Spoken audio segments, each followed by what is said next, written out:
మనం embroidery machine దగ్గరికి అయితే వచ్చినామండి. ఈ మిషనరీ ఎలా వర్క్ అవుతుంది అనేది మీకు ఎక్స్ప్లెయిన్ చేస్తాను. ఇది సింపుల్గా మనకి 4 స్టెప్స్లోనే ఈ మిషనరీ అనేది వర్క్ అవుతుంది. మనకి అలాగే 4 స్టెప్స్లోనే మనకు అవుట్పుట్ కూడా వస్తుంది. ఎలా అంటే ఫస్ట్ మనము ఇక్కడ డిస్ప్లే చూడొచ్చు.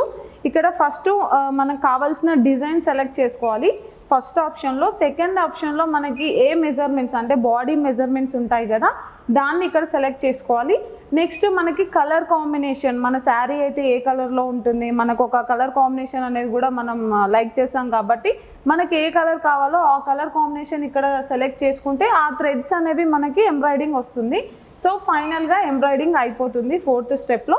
సో సింపుల్గా 4 స్టెప్స్లోనే మనకి ఎంబ్రాయిడింగ్ కంప్లీట్ అయ్యి మనకి అవుట్లెట్ అనేది వస్తుంది. మనకి మొత్తం ఎంబ్రాయిడింగ్ మిషన్ మొత్తం కంప్లీట్ అయ్యి మనకి బ్లౌజ్ రెడీ టు స్టిచ్ అనమాట. సో ఇది చాలా సింపుల్గా అందరికీ యూజ్ అయ్యే విధంగా, అంటే కొంతమంది చదువుకున్న వాళ్ళకి కొంచెం కష్టంగా కూడా ఫీల్ అవుతుంటారు, అమ్మో మనకి ఇది ఆపరేటింగ్ వస్తుందో రాదో అని. సో అలాంటి వాళ్ళకి కూడా డౌట్ లేకుండా చిన్నగా మనకి ఎలాంటి డౌట్ లేకుండా 4 స్టెప్స్లోనే ఈ మిషనరీ అనేది మనకి కంప్లీట్ ఎంబ్రాయిడింగ్ అయిపోయి మన చేతిలోకి రావడం జరుగుతుంది. సో హౌస్ వైఫ్స్ అయినా ఇంకా టైలరింగ్ చేసే వాళ్ళైనా ఎవరైనా కావచ్చు, అంటే గర్ల్స్ జెంట్స్ అట్లా ఏం తేడా లేదు, ఎవరైనా ఈ మిషన్ రన్ చేయడంలో చాలా ఈజీగా చేయొచ్చు.